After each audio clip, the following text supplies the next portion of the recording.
So today I want to talk about designing for humanity in the age of machine. My name is Cathy. I work for a company called Idean. Idean is a global customer experience and design strategy consultancy. What does that actually mean? It means that we design services for human experiences. So we start all of the design thinking about technology from a very deep understanding of the human that are involved in the part of the different digital systems. And from there on, we craft an experience that's impactful and meaningful and sustainable for the different kind of businesses. It also means that we build design leaders and activate design thinking in organizations. So a lot of the things that we do, we use design thinking to think about how to actually come up with a solution. Usually comes from defining what the problem really means. And we bring that design thinking methodology into large organizations to help them activate that same kind of problem-solving process to be able to break down very complex problems. So we are actually designers, we're strategists, researchers, content strategists, we're change agents with an organization. We've been around for 18 years. We're about 300 or so people around the world.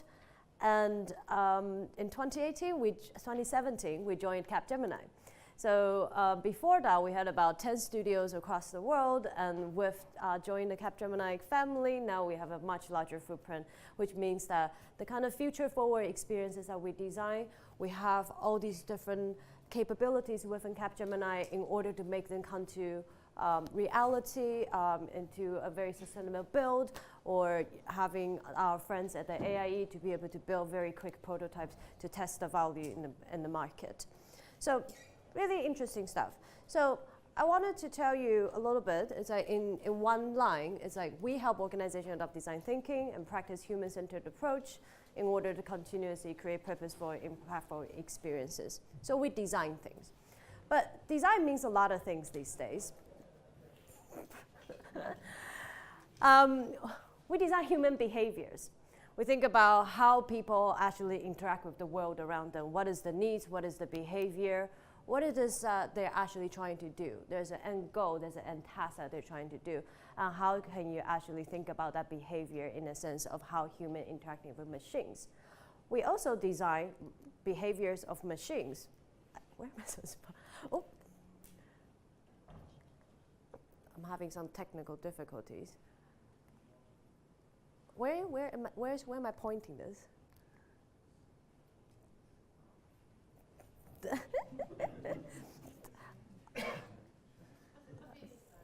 Huh? There. So we design machine behavior. Hey, Starling. What's my day going to look like today? Good morning.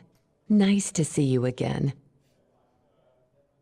Great job on achieving your fitness goals yesterday. You walked 10,000 steps, but you didn't sleep well last night. It might be a good idea to skip your run today and relax. Checking your calendar. You have a 9 a.m. meeting with Mike Smith to discuss budgets. So Looks like there is a traffic delay on your way to work. It may be best to leave within 10 minutes to get there on time. Would you like me to bring the car out front for you? Yes, please. A voice interface within Working the car on it. that you will be able to talk to. So it's one thing about actually having the technology to be able Your car is ready. to perform all these Thank you. tasks that you need to do. But then the question that was asked from us as designers is like, how should this machine behave? What kind of voice would it have? What kind of visualization will go with the machine's personality? What kind of functionality? What should the machine actually say? And that is a very different way to think about a chatbot or a voice assistant. And this is the kind of thing that we actually do.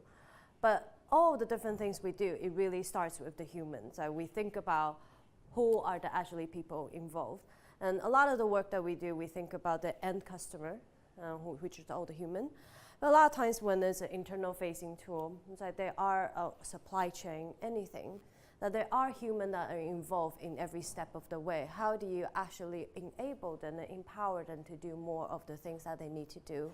And how do you actually design solutions based on that? And how do you actually find the balance of that together? So today, I'm going to tell you guys a little bit about what it means to be human, and what are the different interactions that we are doing with the different machines, and how can we actually keep more humanity in the new age of machines. I still don't know where to click. So this is from an economist, and basically, if we think about people and as a society, what we are, we're a group of people. We like to do what most people think it is right to do. There's a certain amount of social value that we believe in as a group of humans. People like to do what most people actually do. So we tend to have that tendency to do that. And a very interesting thing to think about what it means to be human, this is actually a moral exercise. I don't know if you guys are seeing it. It's the trolley car problem. So if the trolley car actually keeps going, that it will kill 5 people. And then you're standing there at the lever, and if you pull it, that it will go to the other track where it will kill 1 person. So what do? Do you pull the lever? Do you not pull the lever? It's a very hard problem. It's about morals and ethics. And there's actually no right answer, and then there's no definite answer of how that is answered across different societies and across different people. What if that 1 person is, your close relative? Would that be different? What if the 5 people are actually, people who are already on death row already? Would that change your decision? So we're not actually, all the same. That there are very different ways of how we think about the world. There, and in general, we're quite biased as a group of humans. So we do a lot of things that other people like to do. So 95% of decisions using our mental shortcut and rule of thumb. It's like, okay, that sounds like a good idea. That's what we would do. And then also we have a lot of ways that where we think about framing. It's like the societal values and the value that we hold, the different stereotypes that allow us to be able to make decisions very fast in the way that we do. And also it's like when you think about how we interact with the market, when things are priced differently, it causes us to have non-rational decision making. We're more likely to buy something that's $4.99 instead of $5, basically. And that is a very simple thing because you think that you're actually saving something. You think that you're getting that 1 penny more. We're not that predictable as human. A lot of times when we do data modeling, we think that we have enough data to think about what it is that we actually do. But even for every one of us sitting here, if we ask about the trolley problem, I think everybody will have a very different answer. And so we're not that predictable. And a very important thing to think about as well is that this kind of bias that we hold in our everyday lives is that if there's a very nice example. If there's king size bed for 300 quid, there's a queen size bed for 250 quid, and then there's a single bed for 150 quid, okay? And today, all of them are on sale for 100. Which one do you buy? The big one, you see? But it doesn't fit in your house, Sarah. We're not predictable. We're not predictable, but if you ask a machine that, the machine would probably pick what the economist would pick because it's based on calculation of values. It's not so much based on the human context, it's not based on your human experience, it's not about your past experience. So that's quite important to consider the human side of it. So with all the understanding of humans, like what happens when the machines actually inherit our ethics and our moral systems? So if 2 patients, so this is actually something that they have used machine learning on quite a lot to be able to help make very difficult decisions in complex situations. So 2 patients need kidney transplant, and there's only 1 that is a match. One of them is a 60-year-old in very good health, but has a history of skin cancer, in remission, you know. The other one's 30-year-old, who is actually an alcoholic, who is actually not a very good recipient for kidney and then have a higher risk factor.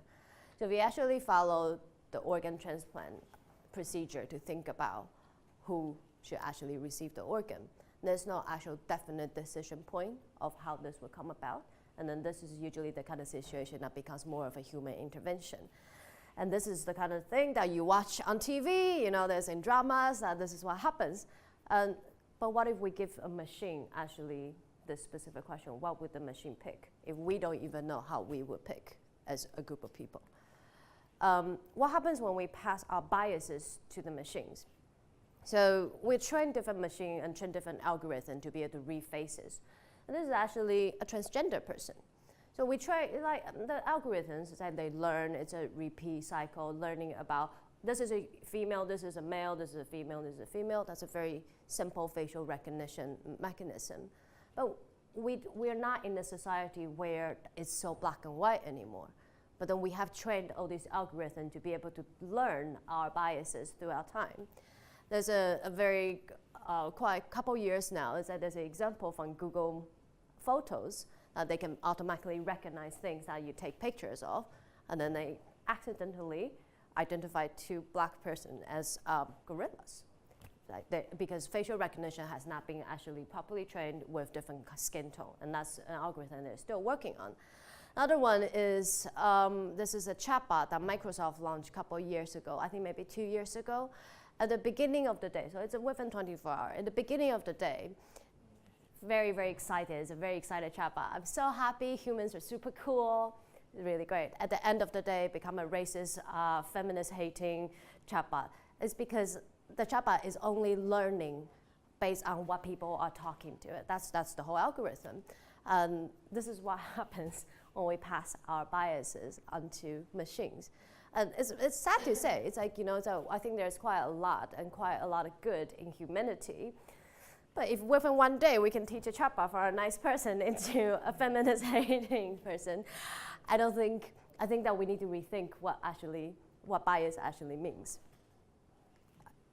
Did somebody figure out where there. So the different roles of machines, that what we have at the moment is that we'll put it on a quadrant. It's like, there's on the interest part, it's like, is it something that a human want to do? On the risk part, is it a very high risk or very low risk task? So for example, a very high risk and high interest area, for example, then the machine will become a safeguard for human. It's like you're driving on a mountain road or you're hobby flying, then the machine will be able to guide us into what it is that we can do. When it's a high interest and low risk, and it becomes a coaching activity, like for sports, for photography. You go on Spotify, it says this is the kind of music that you should actually listen to. That's very pleasant as an interaction. A high risk and low interest area, taxation, investing, your health. It's like there's quite a lot of different things. It's like even though we care about it, it's very, very mundane for us, but then it is still high risk, and that's the time that we ask machine to be able to help us in that different area. And when it's a low risk and low interest area, I don't really like to clean my house. It's not that big of a deal if I don't clean my house. If I did a horrible job cleaning my house, it's not that big of it's not gonna hurt anybody. And then we have a Roomba to be able to help you clean your house. And that's sort of like on a high level, the different ways how we are currently interacting with the different kind of machines. So I have used a very specific kind of wording to be able to say human and machine, because it's not just about the algorithm, it's about all the different technology that we actually interact with.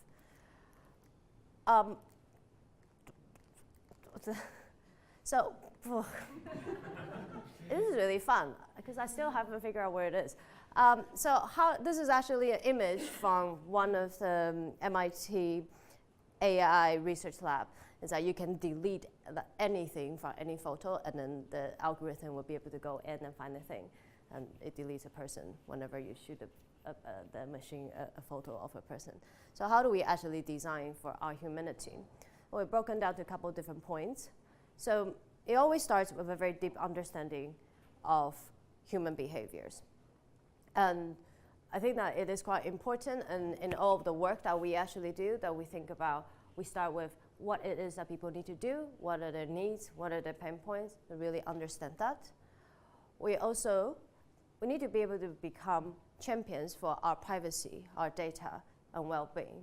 So with all the different technology around us, it is holding all of the different data, all the different privacy, and it is important for us to think about what it is the value that we want to do, like what is important to us as privacy, but then more importantly, that the more we actually give away, the more we need to think about our well-being. What does it mean for our well-being? And that leads to the next point. It's quite important to let humans focus on the tasks that bring out the best of us, that we feel empowered, we feel emotional, and we feel creative.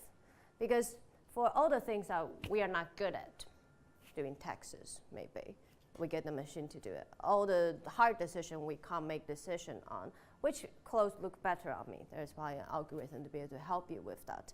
But those are not the interesting tasks that we are interested in, and that is not the kind of task that brings out the best of us. Being able to clean a house, that's not something that showcases the best of what we are. We are the best when we feel empowered, and then it's our uniqueness as a human is that we have that emotional layer and that personal experiences. And it's very therapeutical in a way. It's like when we're thinking about into the future, what it is that we actually believe in, what it is that we want to do, it's actually what my therapist told me. A therapist told me, and this is what we tell all our clients in a change journey, on a transformation journey as well. There's always a vision in the future, but how do you actually find that vision? You have to look inwards. It's like, what is the value that you actually believe in, and how do you actually act on those values? And that is something quite important. We keep saying that we need to be able to combine the human interaction with the machine interaction better into the future, but what does better mean? That specific value system with the society is something that we need to think about what is important to us as a group of people. We need to remove biases from our own minds and then from the ecosystems that we live in as well. I think it's very limiting. It's like going back to the example from a facial recognition for simply male, female. It's a very simple thing, but then we actually hold that bias in our own mind, and we have held that bias in our own mind. It's one part, not to teach it to the machines, but it's also another thing to think about. If there's a way for us to be able to remove those biases, and how can we actually action on that? So a lot of the design projects that we do, we focus a lot on inclusive design. We think about the people who might have visual impairment, who might not be able to hear, who might not be able to see very well, how would they actually interact with the system? Because it's not just for that dominant group of people that we are looking at, it's more about how can we become more inclusive so we can have the machines that we train to be more inclusive as well. And I think that's very important. This goes on to, I have a friend who works at Net-a-Porter, and it has a very interesting, their research lab does a lot of facial recognition, image recognition. I think it's like, that's one of the very good example of identify female and male, because that's how they categorize all the pictures to begin with. And that becomes a very confusing thing in the future. It's like if we actually all have very fluid gender, then what would that actually be like? And we need to start actually doing that now. And we are at the age where we're able to design at scale. It's like Facebook, you can reach so many people at once. And we have so much data, and all the data are already connected. And you can design at scale, not just thinking about the human, but also thinking about the machine. This is actually, it's called the moral machine, as one of the MIT research lab as well. It allows you to model the trolley problem in as many different ways as you can. So this one is for single mother versus nuclear family. So which one do you kill? And so there's a series of different one of them. And it basically allows people to vote on which one they would do. They're trying to capture a very, very large set of human data, human input in all the different scenarios in order to understand our behavior and then to see how they can model it. And the moral machine is an algorithm that they have been thinking about since the rise of all the autonomous vehicle. How can you teach autonomous vehicle to have the right moral, but we can find out how humans actually have that moral system first. And we need to start a relationship with machines like how we started with human. It's like, the graph that I showed you of the different mapping of how we interact with machine.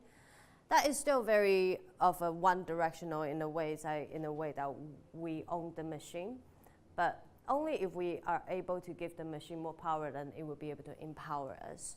So instead of telling Alexa or Google to say, do this and do that, it's like, hey, Alexa, what should I do today? It's a very much nicer way to be able to interact with technology, because we have been trained for so long to be able to talk to machines in a way that machine can understand. My daughter is very young. I think her first word was probably, hey, Google. And then she would look around the room and find Google to talk.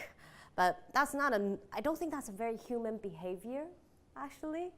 It's like to say, hey, Google, it's like, that's not how you talk to your friend who's in your room. And you would probably say, hey, what do you think of this? And I think that actually is a nice way to think about what humanity means and how can we actually encourage more of that kind of behavior instead of us talking more like machines. I'm just having the worst time with my clicker. I have one more slide. So to wrap it up, everything I've talked about is very much about human centricity, from a very deep understanding of human, designing solution, continuously thinking about the involvement of the human in it, to be able to empower a new way for us to be better of version of ourselves and a better version of how we interact with machines. And this goes from every single moment of our lives, big and small, and every day. And I think that's something good to remember.